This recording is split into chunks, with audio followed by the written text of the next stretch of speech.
Hello friend, मैं हूँ Sneha Sharma kitchen में आपका स्वागत करती हूँ। आज मैं दो तरह की बहुत ही हेल्दी टेस्टी रेसिपी आप लोगों के साथ शेयर कर रही हूँ। तो सबसे पहली रेसिपी है जो गोंद के लड्डू। इसके लिए ये कुछ ड्राई फ्रूट्स ले ली हूँ। आप अपनी ज़रूरत के हिसाब से या मनपसंद ड्राई फ्रूट्स का यूज कर सकते हैं। मैं थोड़ा सा बादाम, थोड़ा किशमिश और थोड़ा सा काजू ले ली हूँ। साथ में ली हूँ आधा कप ये गोंद है। मैं यहाँ आधा कप गोंद का यूज कर रही हूँ। आप चाहें तो कम ज़्यादा भी कर सकते हैं। उसके बाद यहाँ पे 4 कप लेंगे गेहूं का आटा, सिंपल गेहूं का आटा जिससे हम रोटी चपाती बनाते हैं। तो बस इसी कप से 4 कप गेहूं का आटा ले ली हूँ। तो देख सकते हैं ये चौथा कप है। और उसके बाद आटा को अभी साइड कर देंगे। उसके बाद पिसी हुई चीनी देख लेते हैं। तो यहाँ पे 4 कप के लिए यहाँ पे मैं 2.5 कप चीनी का यूज कर रही हूँ। अगर आप मीठा कम पसंद करते हैं तो 2 कप ही ले। 2.5 कप में बिल्कुल परफेक्ट मीठा बनकर तैयार होगा, ना ज़्यादा होगा ना ही कम होगा। तो यहाँ पे मैं 2.5 कप चीनी को पीस कर ले ली हूँ। तो पहले ही चीनी को भी नाप कर साइड में रख दी हूँ। उसके बाद 1 कप घी ले ली हूँ। गैस ऑन कर ली हूँ, गैस पे कढ़ाई चढ़ा दी है और सभी ड्राई फ्रूट्स को पहले हल्का सा फ्राई करेंगे। तो आप चाहें तो डीप फ्राई भी कर सकते हैं ज़्यादा घी डालकर, या फिर थोड़ा थोड़ा घी डालते जाएं और अच्छे से सभी चीज़ों को फ्राई करते जाएं। ऐसे कम घी में भी अच्छे से सारी चीज़ें फ्राई हो जाएंगी। आपको बहुत ज़्यादा घी डालने की ज़रूरत नहीं पड़ेगी और इसे डीप फ्राई करने की भी कोई ज़रूरत नहीं है। थोड़े से घी तेल में ही ये अच्छे से फ्राई भी हो जाते हैं। तो ये लड्डू बन रहा है तो यहाँ पे आप घी का ही यूज करें तो आपके लड्डू बहुत ही ज़्यादा अच्छे बनेंगे। लेकिन अगर आप घी पसंद नहीं करते हैं तब आप अपने मनपसंद के किसी भी ऑयल में बना सकते हैं, पर मस्टर्ड ऑयल का यूज बिल्कुल भी ना करें। तो काजू बादाम को एक साथ ही डाल दी हूँ। बस इसी तरह से लगातार चलाते हुए हल्का ब्राउन कलर आने तक इसे फ्राई कर लेंगे। देख सकते हैं काजू बादाम ज़्यादा तेज घी को एब्जॉर्ब नहीं करती है। थोड़े ही घी में ये दोनों अच्छे से फ्राई हो गए हैं और इसी घी में ये जो किशमिश है वो भी अच्छे से फ्राई हो गए हैं, देख सकते हैं। तो ये सारी चीज़ें बहुत ही कम घी को एब्जॉर्ब करती है। थोड़े ही घी में ये अच्छे से फ्राई भी हो जाते हैं। और उसके बाद यहाँ पे गोंद को भी थोड़ा सा फ्राई कर लेती हूँ। तो गोंद है वो घी को एब्जॉर्ब कर लेती है। तो आप बस थोड़ा सा 1 चम्मच घी डाल दें और अच्छे से इस तरह से इसको चलाते हुए अच्छे से, जब तक सारा जो गोंद है वो अच्छे से फूल कर डबल नहीं हो जाता तब तक इसको अच्छे से फ्राई कर लेंगे। तो गोंद को आप डीप फ्राई भी कर सकते हैं, पर यहाँ पे मैं थोड़ा सा ही घी में इसे इस तरह से फ्राई कर ली हूँ। ऐसे में निकालना आसान हो जाता है और फ्राई भी अच्छे से हो जाता है। तो बस 1 चम्मच घी डालकर गोंद को भी अच्छी तरह से फ्राई कर ली हूँ। तो देख सकते हैं गोंद भी अच्छे से फ्राई हो चुकी है और डबल हो गई है फूल कर। तो अब सभी गोंद को निकाल लेती हूँ और इसी तरह से सेकेंड बैच भी फ्राई कर लेती हूँ। सेकेंड ट्रिप का भी गोंद अच्छे से फ्राई हो गया और सभी को निकाल ली हूँ। उसके बाद इसमें 1 चम्मच और घी डाल दी हूँ। तो अब यहाँ पे गेहूं के आटे को भूनकर तैयार करेंगे। तो यहाँ पे पहले 1 चम्मच घी डाल दी हूँ। यहाँ पे बहुत ज़्यादा घी का यूज अभी नहीं करेंगे। और उसके बाद सारा जो आटा है सभी को डाल देंगे और मीडियम फ्लेम पर इसे लगातार चलाते हुए अच्छा सा ब्राउन कलर आने तक इसे हम सेक लेंगे। बहुत ज़्यादा डार्क भी नहीं करना है, बस ध्यान रखना है कि आटा अच्छे से भून जाए। तो बस अच्छा सा ब्राउन कलर आने तक इसे भी भून लेती हूँ। बस लगातार चलाते हुए अच्छे से भून ले। तो देख सकते हैं आटा भी हमारा अच्छे से भून गया है, इसका कलर बिल्कुल चेंज हो गया है। तो सभी आटे को निकाल लेती हूँ। इसी में हम जो बचा हुआ घी है उसको डाल देंगे। साथ में 2 टेबल स्पून और घी डालेंगे क्योंकि ये घी थोड़ा कम है। तो यहाँ पे टोटल 1.5 कप घी का यूज हुआ है। तो बस 2 चम्मच और इसमें घी डालकर अच्छे से मेल्ट कर लेंगे। कढ़ाई अभी गर्म है तो अच्छे से मेल्ट भी हो जाएगी घी। आप चाहें तो किसी भी दूसरे बर्तन में भी रखकर घी को मेल्ट कर सकते हैं, पर जब लड्डू बनाएंगे तो उसमें घी मेल्ट ही चाहिए। तो मेल्ट किया हुआ घी का ही यूज करेंगे तो हमारे लड्डू अच्छे बनेंगे। तो आटे को अभी साइड कर दी और जो ड्राई फ्रूट्स है उसको हम हल्का दरदरा पीस कर तैयार कर लेंगे। तो ड्राई फ्रूट्स और गोंद दोनों को हल्का सा थोड़ा सा पीस लें।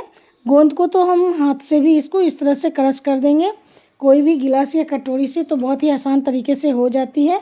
और जो ड्राई फ्रूट्स है उसको मिक्सी जार में डालकर बिल्कुल दरदरा पीस कर तैयार कर लेंगे। तो पहले गोंद को इस तरह से हल्का सा क्रश कर देती हूँ, इससे बहुत ही आसान तरीके से बन जाती है। और जब लड्डू हम खाते हैं तो उसमें बहुत ही कुरकुरापन आता है गोंद डालने से और बहुत ही टेस्टी लगता है लड्डू। और गोंद तो सर्दियों में खाने के लिए बहुत ही ज़्यादा फ़ायदेमंद है क्योंकि गोंद जो है वो गर्म होता है तो ठंडी में ही इसका ज़्यादा यूज होता है। तो सर्दियों में आप इस तरह से गोंद के लड्डू बनाकर खा सकते हैं, जो आपको सर्दियों में ताकत भी देगी और ठंड से भी बचा कर रखेगी। उसके बाद गोंद को उसी में डाल दी हूँ और जो ड्राई फ्रूट्स है काजू और बादाम, उन दोनों को हल्का सा दरदरा पीस कर तैयार कर लेंगे। किशमिश को नहीं पीसना है, उसको हम ऐसे ही डालेंगे। तो जिसमें चीनी को पीस कर तैयार की थी उसी मिक्सी जार का यूज कर रही हूँ इसे पीसने के लिए। तो बस देख सकते हैं काजू बादाम भी हमारा अच्छे से पीस चुका है। थोड़े थोड़े मोटे जंक्स हैं तो इससे बहुत ही अच्छा टेस्ट आएगा।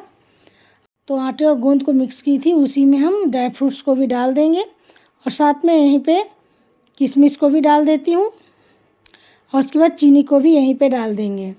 तो यहाँ पे 2.5 कप चीनी का यूज की हूँ। अगर आपको मीठा कम है पसंद तो 2 कप ही डालें। तो सभी चीनी को डाल दी हूँ और उसके बाद थोड़े से नारियल को इस तरह से ग्रेट करके डाल दी हूँ। इससे भी बहुत ही अच्छा टेस्ट आता है। आप चाहें तो नारियल को भी हल्का सा भून सकते हैं।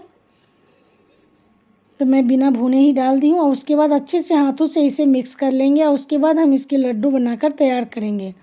और जितना ज़रूरत होगा उस हिसाब से हम बाद में थोड़ा थोड़ा घी डालेंगे और लड्डू को अच्छे से बनाकर तैयार कर लेंगे। तो सभी को अच्छे से मिक्स कर ली। उसके बाद घी को इस बर्तन में निकाल कर रख ली थी। इसमें से आधा घी अभी डाल दी हूँ। पहले इसको मिक्स करके देख लेंगे, उसके बाद लगेगा कि और घी चाहिए तब इसमें घी का यूज करेंगे। तो घी आप कम ज़्यादा कर सकते हैं। अगर आपको कम डालना है तो आप थोड़े ही घी डाल करके इसको बनाकर तैयार कर सकते हैं, पर घी अच्छे से डालेंगे तो आपके लड्डू बहुत ही अच्छे बनेंगे और बांधना भी आसान हो जाता है। कम घी में ये थोड़ा अच्छे से बंधता नहीं है, लड्डू बिखरने लगता है, इसलिए थोड़ा सा ज़्यादा ही घी डालकर इसको अच्छे से लड्डू को बनाकर तैयार कर लें। तो देख सकते हैं अभी घी कम डाली हूँ, तो जो लड्डू है उसे बनाने में थोड़ा समय लगता है। उसको इस तरह से बहुत ज़्यादा प्रेस करते हुए देख रहे हैं, बार बार लड्डू जो है वो खुल जा रहा है, देख सकते हैं आप।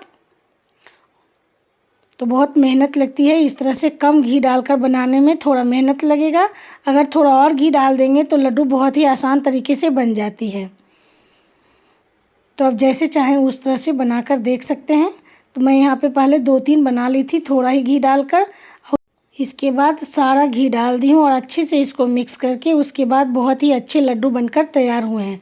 तो देख सकते हैं सारा ही घी डाल दी हूँ, बस 1 चम्मच के आसपास छोड़ दी हूँ और उसके बाद सभी को अच्छे से मिक्स कर लेंगे। घी डालने के बाद अच्छी तरह से इसको मिक्स कर ली हूँ और अच्छे से लड्डू बनाकर तैयार कर लें। जब ज़्यादा घी डालते हैं तो लड्डू बहुत ही आसानी से बन जाती है, फिर ज़्यादा मेहनत भी नहीं लगेगी और बांधना भी आसान हो जाता है, ये जल्दी खुलता भी नहीं है। देख सकते हैं आप, मैं दोनों तरह से आपको बनाकर दिखा रही हूँ। तो आप कम घी डालना चाहते हैं तो ऐसे भी बना सकते हैं, या फिर अच्छे से घी डालकर इस तरह से आप लड्डू को बनाकर तैयार कर सकते हैं। तो इसी तरह से सभी लड्डू को बनाकर तैयार कर लेती हूँ।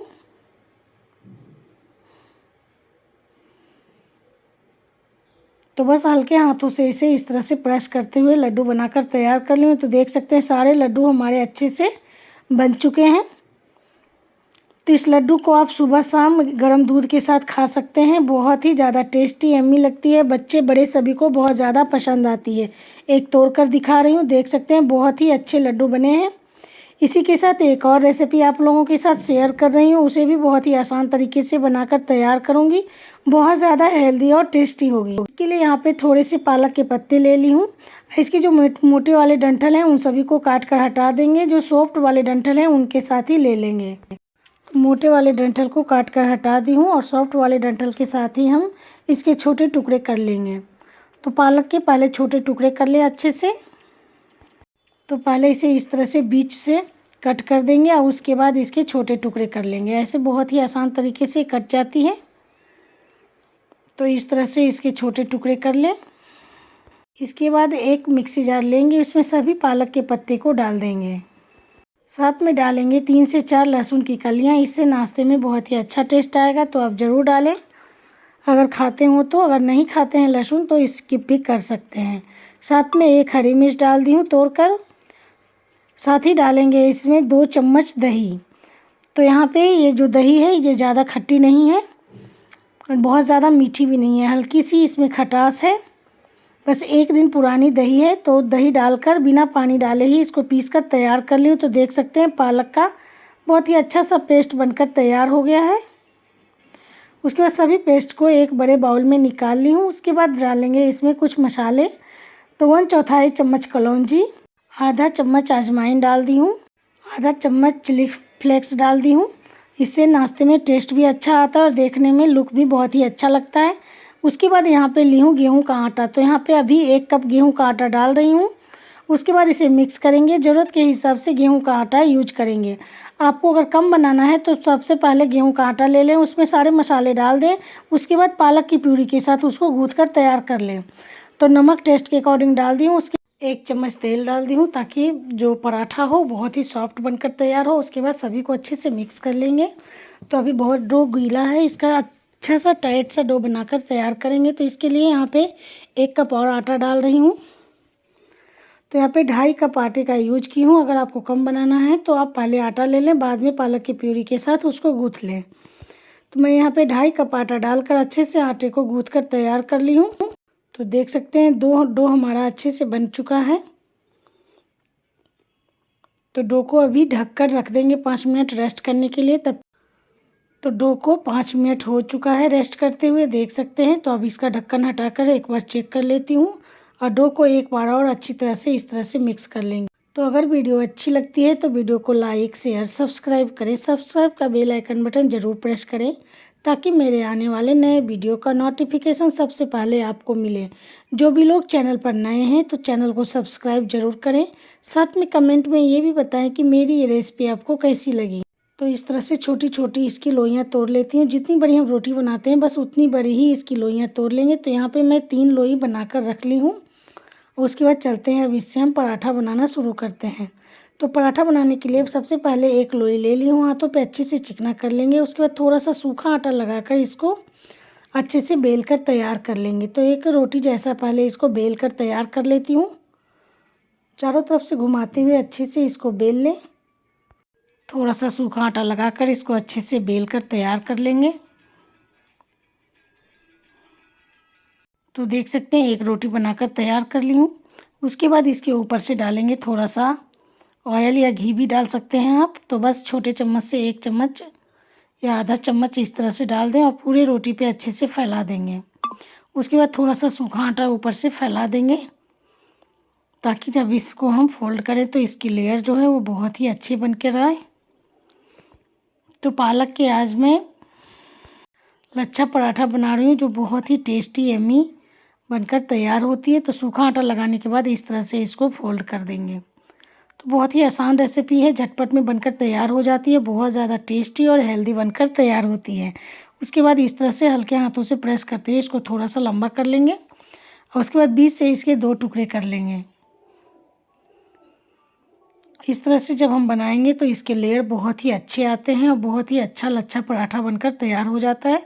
और उसके बाद जो दोनों का साइड का है इसको इस तरह से हम ऊपर की तरफ कर देंगे इस तरह से। और उसके बाद इसको इस तरह से फोल्ड कर दें, साइड वाले कॉर्नर को पकड़कर इस तरह से गोल गोल घुमाते हुए जो लास्ट में बचेगा उसको हम नीचे की तरफ टक कर देंगे। और इस तरह से हमारा एक रोल इस तरह से बन गया है। और उसके बाद थोड़ा सा सूखा आटा लगाकर इसको हम थोड़ा सा इसको पतला करके बेल लेंगे। बहुत ज़्यादा बड़ा नहीं बेलना है, मीडियम साइज़ का इसको बेल कर तैयार कर लेंगे। तो बिल्कुल हल्के हाथों से इसको बेल कर तैयार करेंगे। तो चारों तरफ से घुमाते हुए इसको अच्छे से बेल लेती हूँ। तो देख सकते हैं बेल कर तैयार कर लूँ। बहुत ज़्यादा पतला नहीं बनाएंगे, थोड़ा सा मोटा ही बनाएंगे, तभी इसके लच्छे बहुत ही अच्छे से निकल कर आएगा। उसी तरह से दूसरा भी बनाकर तैयार कर लेती हूँ और इसी तरह से सारे पराठे को बनाकर तैयार कर लेंगे। पराठा भी अच्छे से बेल कर तैयार कर लूँ। उसके बाद थोड़ा सा ऑयल से अच्छे से पूरे पराठे में फैला देंगे। उसके बाद थोड़ा सा सूखा आटा भी अच्छे से फैला देंगे और उसके बाद साइड से पकड़कर इसको इस तरह से फोल्ड कर देंगे। तो बहुत ही अच्छे से इसको फोल्ड करना है, बिल्कुल दबाते हुए, बीच में बिल्कुल भी गैप ना हो, दबाते हुए अच्छे से इसको फोल्ड कर देंगे। और उसके बाद थोड़ा सा इस तरह से हल्के हाथों से प्रेस करते हुए इसको थोड़ा लंबा करना है। इस तरह से करने से ना बीच में बिल्कुल भी गैप नहीं बनेगा और हमारा पराठा बहुत ही अच्छा बनकर तैयार होगा। उसके बाद बीच से इस तरह से इसको कट कर दी हूँ और दोनों साइड का जो है उसको इस तरह से हम सीधा कर देंगे और साइड वाले कॉर्नर को मोड़ते हुए इस तरह से इसको इस तरह से घुमाते हुए अच्छे से मोड़ लेंगे और जो सबसे साइड में बचेगा उसको इस तरह से टक टक कर देंगे नीचे की तरफ और हल्के हाथों से प्रेस करते हुए इसमें फिर से सूखा आटा लगाएंगे और अच्छे से इसको थोड़ा बड़ा बनाकर तैयार कर लेंगे। तो चारों तरफ से घुमाते हुए बहुत ही आसान तरीके से बन जाती है। बस ध्यान रखना है हल्के हाथों से बेलन चलाना है और अच्छे से इसको बेल कर तैयार कर लेना है। तो ये हमारा दूसरा पराठा भी बनकर तैयार हो गया। तो अब इसे एक प्लेट में निकाल कर रख ली हूँ और चलती हूँ गैस की तरफ। गैस ऑन कर ली हूँ, गैस पे तवा चढ़ा दी हूँ, तवे पे थोड़ा सा घी डाल देंगे। पराठे को मैं यहाँ पे घी में सेक रही हूँ, आप चाहें तो ऑयल में भी सेक कर तैयार कर सकते हैं। और उसके बाद पराठा डाल दी हूँ। 1 मिनट के बाद इसको हम पलट लेंगे। एक साइड से जब ये हल्का सेक जाएगा तो वो पलट लें इस तरह से और उसके बाद थोड़ा थोड़ा घी लगाकर दोनों साइड से इसको अच्छे से उलट पलट कर सेक लेंगे।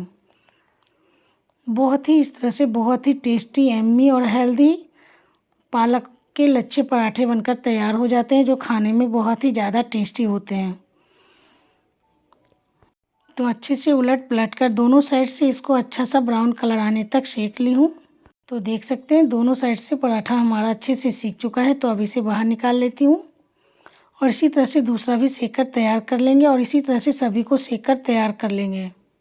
तो देख सकते हैं दूसरा भी सेक ली हूँ, इसी तरह से सभी को सेक कर तैयार कर ली। तो चलते हैं अब इसकी प्लेटिंग कर लेते हैं। इस तरह से बहुत ही टेस्टी, यम्मी और हेल्दी पालक के लच्छे पराठे बनकर तैयार हो जाते हैं। तो इसी तरह से और सभी को बनाकर तैयार कर ली हूँ। तो चलती हूँ अब इसकी प्लेटिंग कर लेती हूँ। तो देख सकते हैं कितना अच्छा कलर आया है। बहुत ही अच्छा लच्छा पराठा बनकर तैयार हुआ है। इसे मैं टमाटो केचप और धनिए की चटनी के साथ सर्व की हूँ। आप अपनी मनपसंद चटनी सॉस किसी के साथ सर्व करें। और देख सकते हैं कितना सॉफ्ट बना है और इसका लच्छा भी एक एक करके निकल रहा है। बहुत ही अच्छे से ये हमारा पराठा बनकर तैयार हुआ है। मिलती हूँ एक और नई वीडियो में एक और नई रेसिपी के साथ। Thanks for watching.